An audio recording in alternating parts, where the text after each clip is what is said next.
What's up guys, we just got an absolutely massive UFC card headlining the highly anticipated rematch between Merab and the Sugar Show. Now heading into this one, we saw a different O'Malley, a stoic-like persona who reportedly made huge lifestyle changes heading into this training camp. I don't know if it was Merab having Sean O'Malley stuff he's made and riding mini Lambos that triggered all this change, but from the eye test, we couldn't deny the difference in demeanor. O'Malley looked extremely locked in, his hair wasn't showered under a rainbow, and he just took the build up to this fight extremely professionally and serious. And so for Sean, he genuinely looked like he would regain the glory and championship prowess that he surrounded himself in. That was until the two-touch gloves in the octagon. What we saw was a Merab masterclass, completely taking away O'Malley's game, and somehow despite the different masks that O'Malley put on, he looked the worst he has ever been in his MMA career. I mean, this was a man who fought with a broken leg and still won a decision, literally having to do his interview lopsided on the ground. But what we saw was a Sean who looked worse in every aspect than the first fight, showing no significant moments against Merab. And with this loss, the bantamweight division is further complicated, and the future of Sean is facing the most uncertainty that it ever has, and real doubts about the once projected face of the UFC is coming into fruition. But before we go more in depth with the harsh reality about Sean O'Malley and what the future holds for him and the rest of the division, my name is Raf and this is a channel for everything MMA and boxing, so make sure you subscribe, like, and join the fighting community. Now Sean was nothing short of a diamond in the rough spotted by the UFC. He originally made his debut in the Dana White Contender Series where he would shock everybody, including President Dana himself. The slim build with the messy fro and tatted up body made him look like a scrawny teenager with many overlooking him. But that is exactly where the deception lied,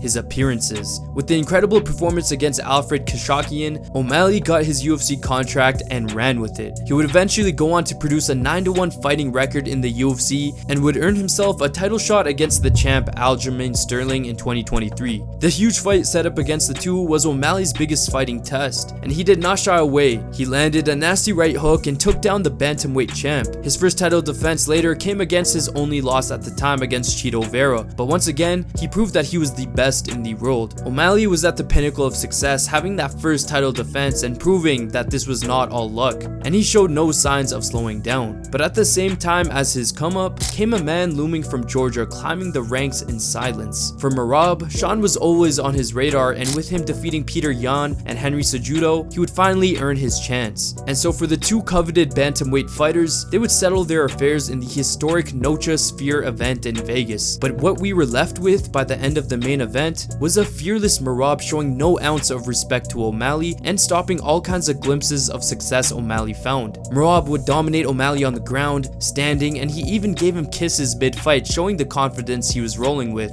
For O'Malley, no amount of setback came close to this loss, and so for the next 10 months, O'Malley would train like no other. And that led us to the buildup of UFC 316, where O'Malley did a whole 180 on his demeanor, his discipline, and his focus. He looked extremely healthy and confident, looking for redemption on the ugliest defeat he faced in his career, but when the bell rang, it was surprisingly Merab showing the only real sense of urgency, which led him to heavily dominate that cage. Despite O'Malley's enthralling reach advantage and length compared to Merab, he was on the back foot and looked very hesitant and somewhat afraid. Merab on the other hand instilled fear and showed extreme confidence in showing everyone that his standing game is no weakness. By the third round, easily being up 2-0, Merab laid O'Malley on the ground and performed his first ever choke in the UFC to shamelessly put O'Malley away. O'Malley looked extremely disappointed with himself watching the events relay back in his face on the Jumbotron, but this fight probed serious questions on the outlook of Sean O'Malley. The lack of confidence and activity displayed by Sean looked uncharacteristic, and it makes you wonder where was the stoicism and confidence that Sean O'Malley was walking with during his fighting camp. But losing to the champ twice now effectively makes Sean ways away from getting another title shot anytime soon. The other contenders like Peter Yan, Corey Sandhagen, and Umar are all up in the line waiting to get a shot at glory before Sean can ever consider getting another chance. But under this structure, Corey will likely get the title chance against Merab, and Sean will have to face one of the top contenders if he wants to remain at 135. What makes the most sense is Umar versus O'Malley, but even this fight is an extremely risky predicament for Sean. We all know Umar is the cousin of Khabib and has that Dagestani blood inside of him. O'Malley constantly praises these guys for their relentless training and work, but Sean coming out victorious in this bout will be an extremely difficult task. For one, Umar had recently gone all 5 rounds against Merab despite a hand injury mid-fight, and two, O'Malley's holes in his game lies in his inability to leverage his size and reach advantage against smaller guys in the division. We saw it on full display with Merab, and Umar is arguably the closest comparison to Merab in the division. I mean, the two fight just a mountain range across from each other and both have elite level wrestling, and the constant threat of being taken down is what severs O'Malley's advantages and causes him to fight on the back foot. However, many are also entertaining the idea of Sean moving up to 145, but in a larger division,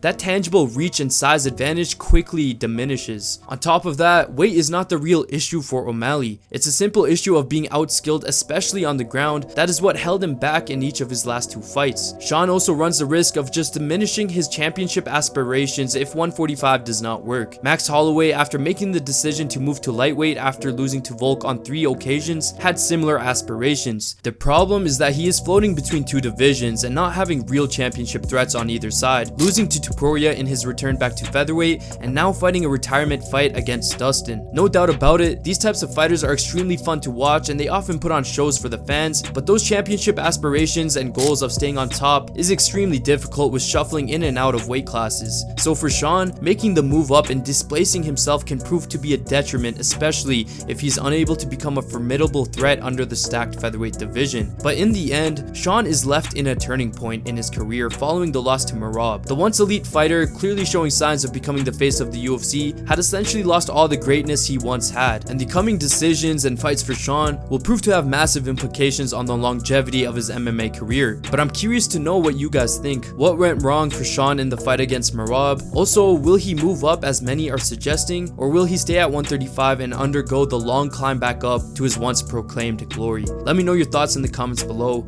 I love all you guys. Make sure you like and subscribe. Peace.